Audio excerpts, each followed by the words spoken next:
Welcome everyone. This is an addition to the webinar that we've just held. We wanted to answer and address some of the extra questions that were put to us that we weren't able to address in the hour that was given to us. What are the best ways for male leadership to support women in the fire service? Looking at volunteer rural fire service, as a captain, I can see several capable women that would make great leaders, but I struggle to get women to take the first step into leadership. I'll go first if you like. I think, with that is engaging and bringing people along. And I know, because I understand completely that how we have women that just want to not come forward because there's that whole putting your head up above the parapet. So I guess maybe a good way to engage women is actually to bring somebody along with them. So maybe if you do it in a group, so you're bringing, a couple of leaders that you see in your brigade, bring them all up together, and then that way that natural leader starts to comes to the top, and you can start maybe engaging with individuals. The other thing is to ask them to go to them as a cohort and say, what would make you want to lead? What are the environments you need? Because I think part of it is the environment. You get them into these leadership roles and they just go, oh, look, I'm out of here. I can't. This is not for me. So what environment would make them want to actually engage in that, and then look at what you can do to create that environment so that they naturally move into it. And that's right, Celeste, because not everybody actually wants to move up to those leadership roles. So if you don't have the conversation and just assume, then you're potentially, moving somebody up into a position that they don't want to be in.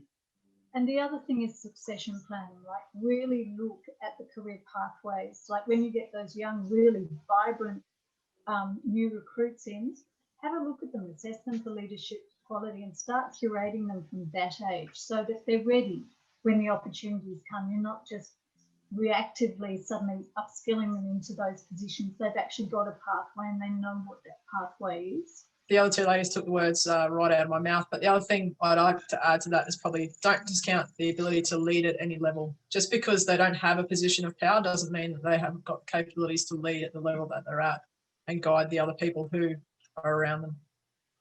And influence, yeah, absolutely, Quinn.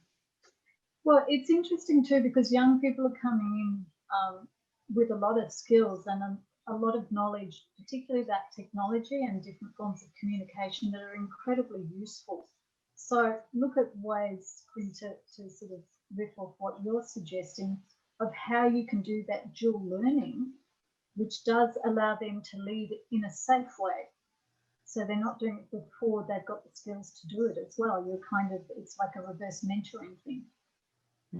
And actually, what we've done for decades older is the ink's not dry in the book. So it's not your turn to speak up or to lead, but actually knowing who our people are and what skills they bring, and then, letting them lead like that, that's really important. And again, I think it comes back to culture. Look at where your culture's at, look at what in that culture might need to change, and look at where you are and what you need to get that to a point where women can lead without those additional pressures that other people might experience in that position too, I think. This kind of leads on to another question that's in here, which is, my research indicates that rural fire brigade autonomy in Queensland contexts sometimes allows those brigade leaders engaging in exclusive practices to engineer a brigade culture in accordance with rural conservative values and gender roles. The issue is becoming more visible as populations in Queensland's rural areas become increasingly diverse. Should government have an oversight of inclusivity practice at the local brigade level? Well, what that's really speaking to is those brigade leaders engaging in the practice of confirming people like them as leaders as well. Yeah, so it's really that whole like for like issue. And I mean, I know brigades in Queensland, it's not just Queensland, it's throughout Australia, and it's throughout society and culture that we have. We are what we are reflected as. Speaking personally for Queensland, I know QFES have some great leaders at the top, and they're working for change and how they influence change throughout the organisations. And the brigades are probably going to have to develop and change especially with the declining numbers of people in rural areas, they're going to have to become, I believe, more accepting of different cultures, and be more inclusive of those in the community if they want to be able to sustain the brigades into the future. So we're going to have to edit this because I've just lost my train of thought. It's about raising awareness, Quinn, isn't it? With you know, raising awareness with those brigades that maybe have got that narrow focus or that viewpoint of, you know, everyone needs to look like us.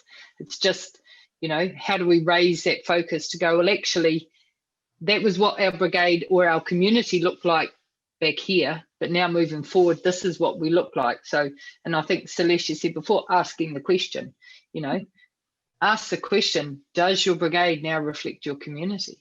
Yeah, I don't think it's up to government to necessarily say that. They need to be mindful if they want to actually make it self-sustaining. I don't think having government or someone else come in and tell them how to do it is going to necessarily be the way. It's going to be about them wanting to make a conscious choice and change for the better. But it's also, Queen, going back to that thing you were talking about before. You know, it's about ensuring you have the right leadership in place for that throughout, right from the toes of the organisation to the top, because there's no point if you're having a great inclusion party up the top of your organisation. We found a big gap between the top and the bottom, and there's a disconnect. And what that creates is fear. You know, so it's really about socialising the issue, and some people will be resistant, and you have to have very proactive ways of dealing with that. There was a fire agency overseas that they accepted the fact that when they did this, that they were going to lose some people because they wouldn't be able to accept what the conditions were going forward. And they accommodated that. It was done in a very respectful and careful way through lots of discussions to try and help people through it. But I think a lot of this is about, you know, fear of change. And the natural thing is people go, I don't want it to change. And you do have to have that vision of why it's a better thing. But they have to understand it, because otherwise you're asking them to kind of jump out of the boat into the ocean without a lifesaver. And I think that's how they feel it. And they're firefighters. Their natural instincts are to fight and to face fear head on. So you've got to work with that. You know, it's a really positive thing and really important in that space. But it's about the difference between that command and control approach versus the inclusive leadership and where those sit, because they're both important in different spaces. So what you're saying is, you know, if people are feeling fear, does that mean that you're thinking that they're feeling unsafe in that diversity and inclusion model? Well, I think someone brought up the question about power, and about when we first started, someone stood up in the forum, he was a guy, and he said, why would I do it? He said, you know, you're telling me that my position is going to get less, there's going to be more competition. Why would I do it? And he was asking a genuine question. So I think it is about answering those questions, but also creating an environment and doing it consciously so that you support the people who want to come along, and eventually it normalizes it, it becomes socialized. But you've got to actually address that fear, because that sits underneath and it gets bigger and bigger. Yeah. And you do just get some people who are really destructive, and you have to take very definite action. And we saw in some of the agencies over the last 3 years, they've taken some very definitive actions and very swift actions in the face of that. But there needs to be a lot more. It's much harder to address some of those issues when someone is consciously destructive, you know, because some people don't understand that they're being destructive either, and that's the awareness thing, because sometimes when they realise what they're doing, they're completely and utterly horrified, you know. So it's figuring out all those different levels of behaviours, and then figuring out, giving the people, the managers, that middle management band is really important. Yeah, really important, you know, because they're the linchpins between the top and the bottom. So all those supervisors and, you know, the grade leaders and things, they're really, really important, and they need time to understand it, I think, and be socialised as well. I don't know, what do you think, Quinn and Rachel? Yeah, I think, you know, it's the old put a cat in a corner in how they're going to react thing, isn't it, really? And, you know, and so we need to give people time to learn about the changes, digest it, see what it means for them, because a lot of this is actually, what does this mean for me? They can't think for anybody else. I don't know what other people will feel, but I only know what I feel. And so, you know, giving people a chance in that space to get used to it. But I do like the, you know, what you've said about the fact that the middle managements, you know, they are that link to up, and of course that link to down. And so it's really important. They are the people we want to bring along, and they need to know also how important their influence is. That kind of speaks to a question that's asked here for you, Rachel, which is, it's always good to know what hasn't worked. So do you have any examples of what hasn't worked and how we can avoid those pitfalls? Yeah, look, we've had huge change in our organisation in the last 3 years, and bringing all these 40 organisations together, you know, but we've made huge amounts of progress in terms of collaboration and integration. But with that's come lots of information and lots of new policies and strategies and processes. And part of that is communicating all this out to our organisation. And probably one of the things that we've found hasn't worked quite so well is we may have a new strategy or a new initiative and we'll release it out, but it's making sure that it reaches all corners of the organisation. And because of the fact that we've got 14,000 people and you know, the vast majority of them are volunteers, it's making sure that we've got lots of different platforms for them to get that information, because often, you know, we'll talk about an initiative with somebody and they say, oh, I know nothing about it, I've never seen that. But, you know, we've got our fire emergency portal, we've got our external web pages, we've got our email and personal email and social media. We need to make sure that we're using as many different ways as we can to actually communicate information.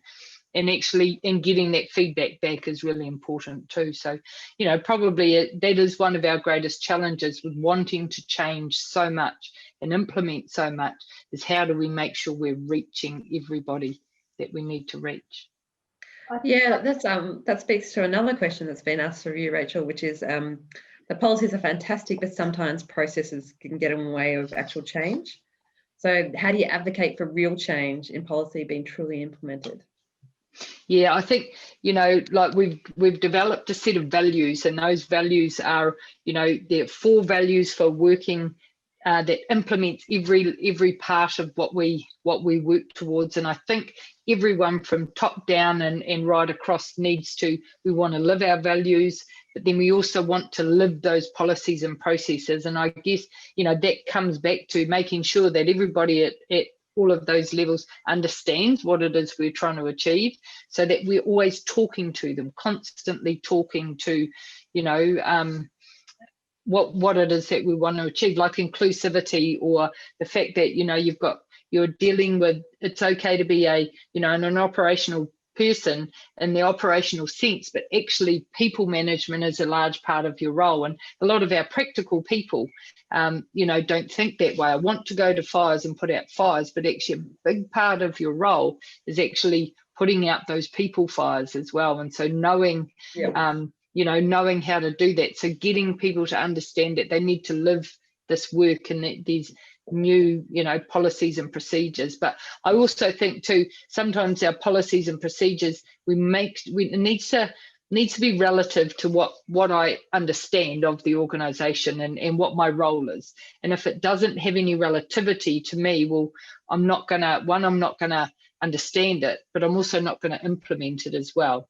So, you know, we need to break it down and have a really good, I guess, awareness and education of any new policies that come out. Great. Also got to be, just to jump in on that too, Rachel, the communication we were talking about is critical, and quite often it's the framing for the different levels of the organisation and the community have to be quite different. And a lot of comms people view diversity and inclusion communication like bog standard communication, and it's not. It's actually a really specialised skill. So again, it's also about drawing on the expertise that you already have in your organisation, because there's some extraordinary practitioners. and leveraging those up and bringing those people up and into that conversation. But I think we saw a lot of people who they weren't connected to those policies. They were in policy speak, as you were saying, and they weren't connected to the strategies. They wanted to be, and also they're really busy, some of them too. So particularly volunteers. So yeah, it's a tricky one. Yeah, and I think too, you know, as a volunteer, you know, volunteers are giving so much to our organisation. We've got to ensure that we are giving back to them, and giving back to them does not mean taking from them, you know, like asking you to do more. Now here's this new policy, now here's this new way of working. So, you know, we've got to make, there's that fine line between, you know, them wanting to volunteer, but us also, you know, asking too much from them as well. Well, that's about resourcing too, because if you're going to commit to being inclusive, and I guess, you know, that's the point about you don't take the foot off the pedal and you commit to it and you're authentic, is that you've put resources there because it's actually worth resources. You buy a fire truck, so why don't you buy the things that you need, like a female toilet, to make women feel comfortable or whatever it is. So it's about putting that on the same level too, isn't it? I think that's probably where the power of making that human connection, getting face to face, and even that lived experience and storytelling can come into play, like giving someone a real life example that they can actually relate to and how that policy will actually affect them and perhaps, you know, positively affect their work environment and those who are around them. Good solid case studies. Yeah, you're right. Yep. Celeste, in your research and conversations, what have you found to be the biggest barrier to meaningful inclusion? Culture. Yep. Because from culture comes all the structures and processes, and probably if you pull that back even further, it's the values they're based on and how those values are interpreted. So if you've got values that, for example, if you've got respect as a value and that's understood in a hierarchical sense, the processes and structures and governance you put in place will reflect that. Because you can change the people, but if the system around them and the culture around them doesn't change, eventually that person will be either leave the organisation or adapt to that if they want to survive. So I think culture is critical. So I've got a question, or it's more of a statement here that says, so it sounds like it's important to support new people coming into the organisation to question the norms so that they can feel safe. Is that a part of that? Oh, yes, very much so. And I think, but it's about making it safe for them to do so. As I said before, you can't ask someone to speak up if there's going to be a really strong negative response to that. And they also have to be able to have the skills to be able to do that. And people, conversely, on the other side, have to have the skills to be able to listen and respond to that, you know, to know how to navigate that. And if you've got people who feel threatened by people questioning and you bring young people in and you don't support them, then that becomes a very exclusionary thing for them, and they start to either fold into the culture or leave. And I think too, Celeste, is it's about creating that space for people as well. You know, sometimes it's just a matter of, hey, let's pause here so that there is space for people to come forward and be able to share their views. And actually, when you get to know people, you realise that most people, there's no one that really has any, you know, no fears of, you know, am I doing a good job, or am I the right person, or am I this or am I that?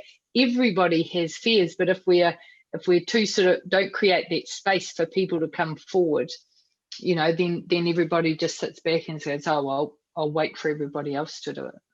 I think, you know, that's an interesting point, because there's something in there about when you are in a fire, if you make a mistake, it can cost someone their lives. So with each decision they make, I think psychologically there's an element of risk with people in that, where the risk is escalated subconsciously to that level. So it is about creating a space where you can say to people, it's all right not to know stuff. It's all right to be wrong. It's all right for us to have different views and have a conversation about that respectfully. But one of the things that one of the organisations in another sector did was they developed scripts, because just a starting point, but just giving people starting points. So they developed these scripts and they asked the organisation, what should you say if you're uncomfortable, as a kind of signal, and the line was, I'm not okay. I'm not okay with that. And that was kind of endorsed by the organisation, and that allowed the opening up of a whole stack of other conversations in that. And I think it's about some of those starting points. Where do you start with that? Because you really are, for some people, this is so foreign. The whole structure, the whole way they think is based on that. I think it's a real big technical challenge for not just the fire service sector, but a lot of the emergency service sector, and the way that after we recruit people, the way we train them initially, because we recruit people from diverse sectors so we can get a wide range of people with lived experience into our organisations. And then we send them to a recruit school where we try and teach everyone to be the same and respond immediately to instructions, because the nature of the job in an emergency service situation, you need them to just respond without question, without authority, and without thinking. And that in itself can sort of break down from that person's ability to be able to speak out when it's really necessary and critical for them, and to, you know, be able to gain as a leader within the organisation, to be able to, you know, interact with that person and get them out of that recruit mold as soon as they get to station, and have them share their experience of what they've got to bring to us, and, you know, find the real reason that they were hired to join our service in the first place. And I guess a part of that is about language. I mean, there's a statement or kind of a question for you, Quinn, but which thanks you for your presentation, but also that saying that they would be so happy when the language catches up to being equal and we stop being called girls or ladies on the fireground. She's a woman and she wants to be known as a woman. How do you respond to that? Well, yeah, I think it's absolutely critical. And even starting, you know, back, you know, the London Fire Brigade had the, you know, the hashtag firefighter, you know, firefighting sexism. Now, it starts from way back when we always said firemen. And from an early age, it's shown that it's teaching little kids that, oh, maybe only men can be firemen because that's the word. We need to change our language and be more representative. So it's I'm a firefighter, I am a woman. You know, I'm 37 years old. I'm not a girl anymore. And it also changes the way we use language, changes the way that people perceive it. So, you know, when you think of men and girls, you know, the men protect the girls. So, you know, when we speak in equal terms of language, we show that there's, you know, equality there, and we don't need protecting. We're just as capable on the fireground and have the same skills and attributes, you know, that everyone else does, and are capable of doing the job and the work. One of the funniest things I've seen, Quinn, is a thank you come from like a kindy or a school, and to say, oh, I want to thank the fireman lady.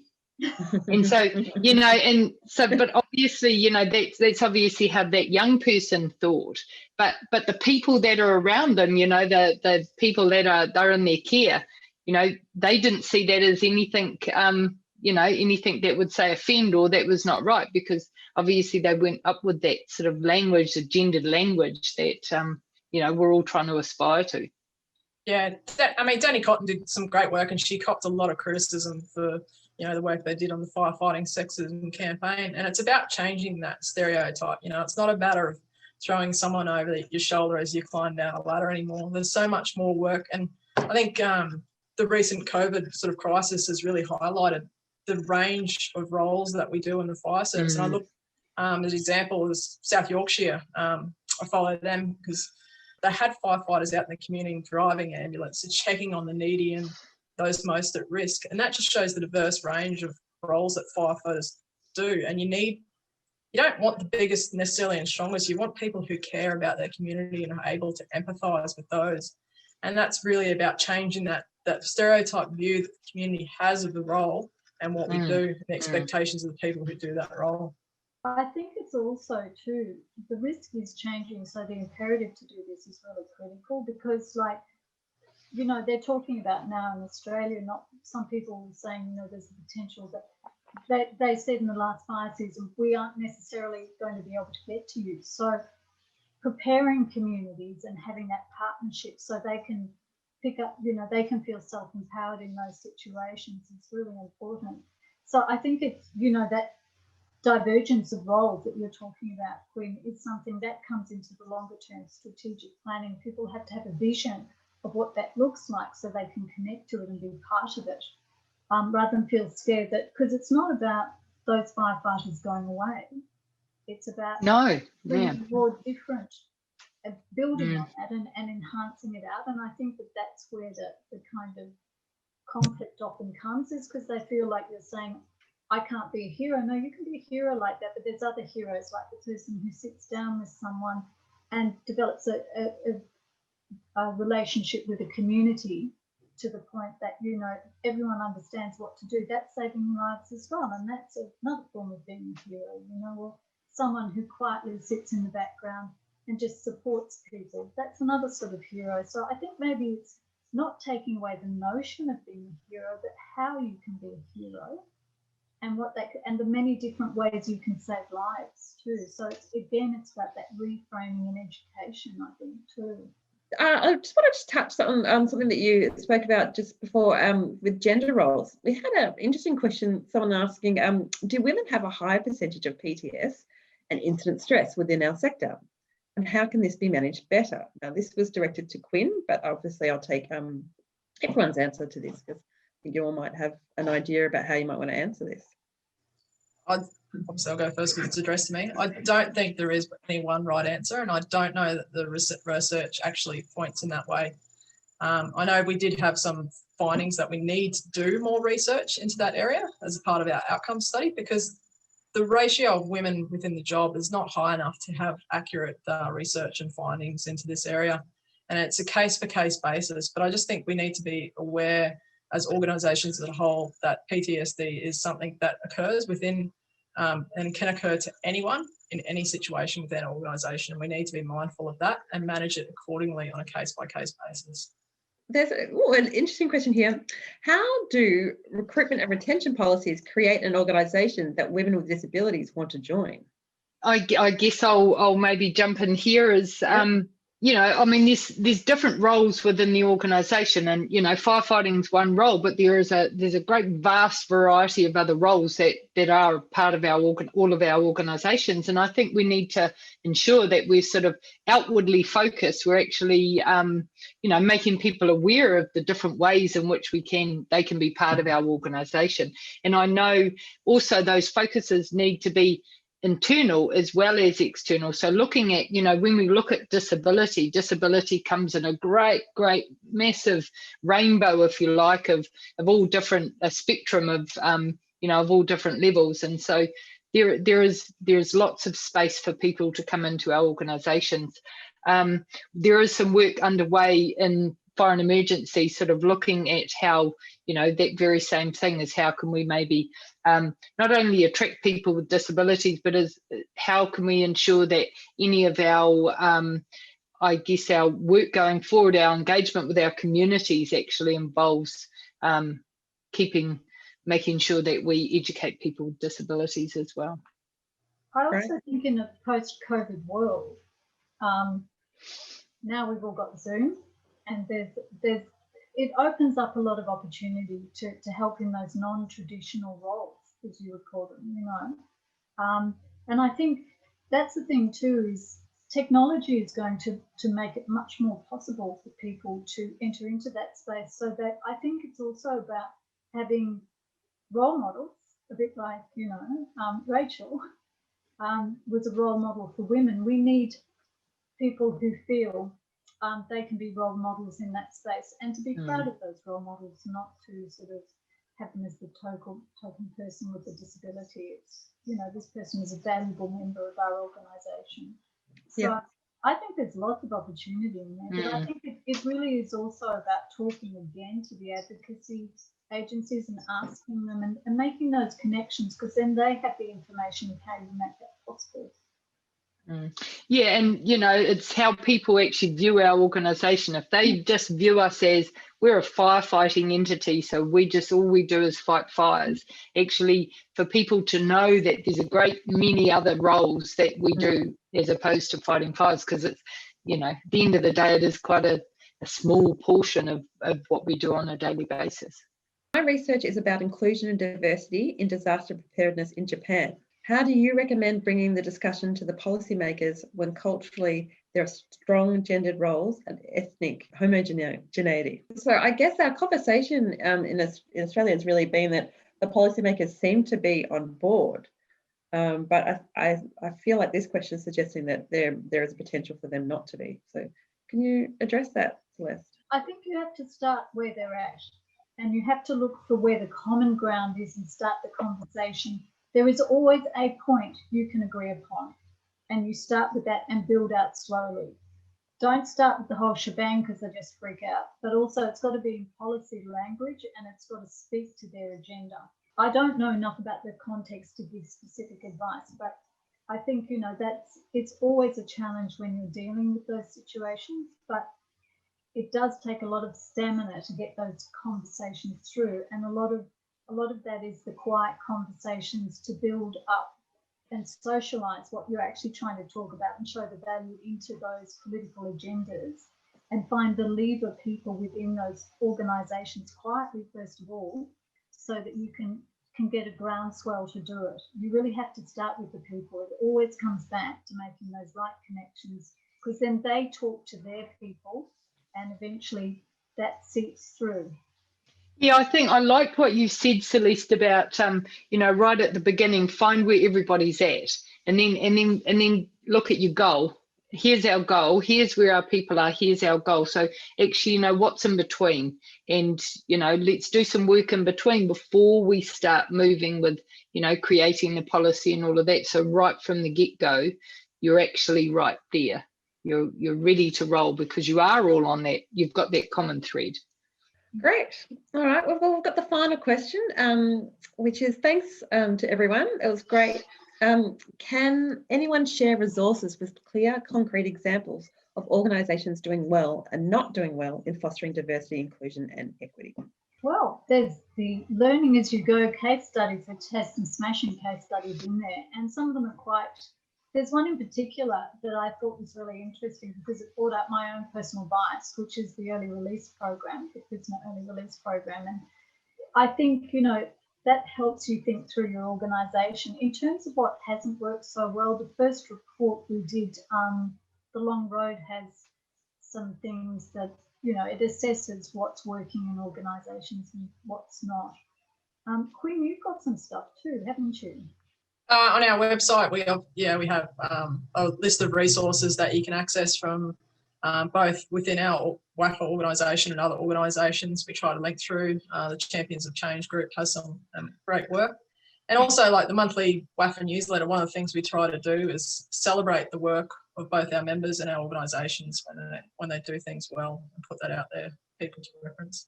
Also, too, we've got our fire and emergency external website that everybody can access. But on top of that, I guess just from my own experience, we've just created, or just coming out of final draft, our parental leave policy or guidelines. And within those guidelines, what we've actually done is put a whole lot of case studies in there. And they've been case studies of what's worked well and things that haven't gone so well, just so people can actually see, hey, look, this is how somebody was treated, or the conditions, or, you know, how it was dealt with. Maybe that wasn't the right way. So, you know, here's some good examples as well. Thanks so much, everyone. It's been fantastic. We've had this opportunity to be able to redress some of the questions that got asked. So people could feel the love to all the questions that were asked. So thank you so much.